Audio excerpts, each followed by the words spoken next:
Allez, on va faire ce premier exercice donc de la séance 5.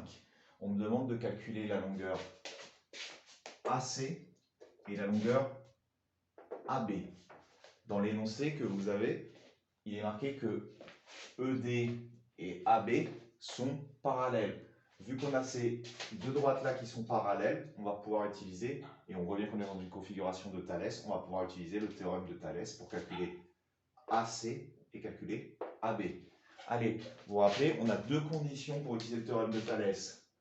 On sait que, première condition, celle qu'on nous donne dans l'énoncé, que les deux droites sont parallèles. Allez, je le marque.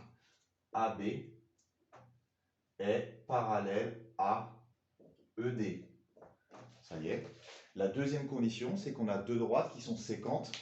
Donc séquentes dans le sommet en commun qu'ont les deux triangles. Donc regardez bien, j'ai cette droite et celle-ci qui sont séquentes en C. Ces deux droites-là sont séquentes en C. Donc cette droite-là, on va l'appeler AE. Une droite, c'est infini. La droite AE et la droite BD. La droite AE et BD, elles se rencontrent en C. Elles sont séquentes en C. Je le marque. AE et BD sont séquentes en C. Maintenant, on va marquer le théorème qu'on va utiliser. Donc, selon le théorème de Thalès. Allez, on va donner les trois égalités de Thalès.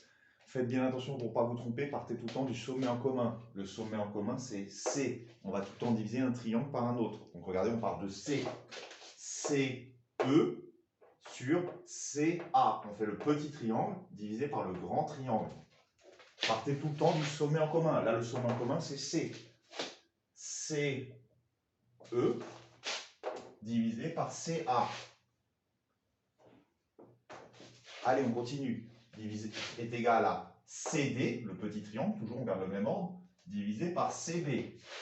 CD divisé par CB.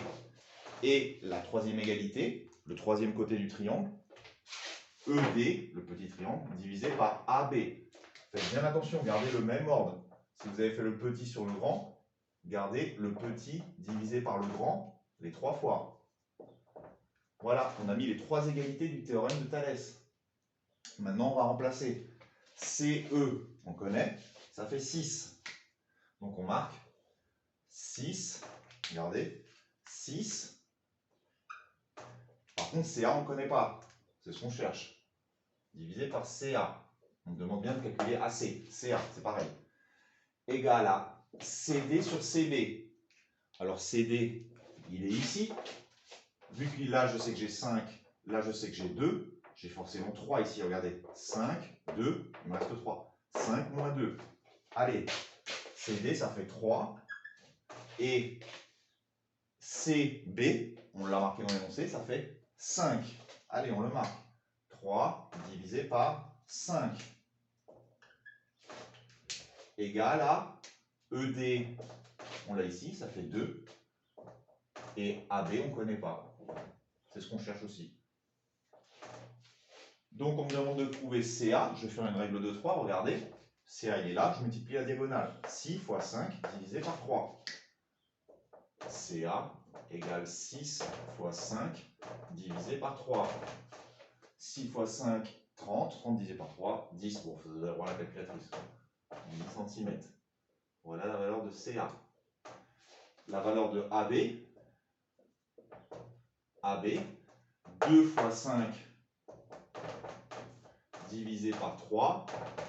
2 fois 5, 10. 10 divisé par 3, ça va vous donner un numéro infini. 3,3333333. Si je demande d'arrondir, vous marquerez, vous arrondirez. Mais pour l'instant, on ne va pas demander d'arrondir. Donc, je laisse la valeur exacte. Je vais marquer 10 sur 3. 10 sur 3, c'est un numéro, d'accord? C'est juste qu'il est exprimé sous forme de fraction. Si on ne vous demande pas d'arrondir, n'arrondissez pas. Voilà. Donc, je rappelle, 10 sur 3, ça fait 3,3333. Mais j'ai bien insisté, je ne demande pas d'arrondir, donc je laisse 10 sur 3. C'est la valeur exacte. Allez, voilà pour le premier exercice.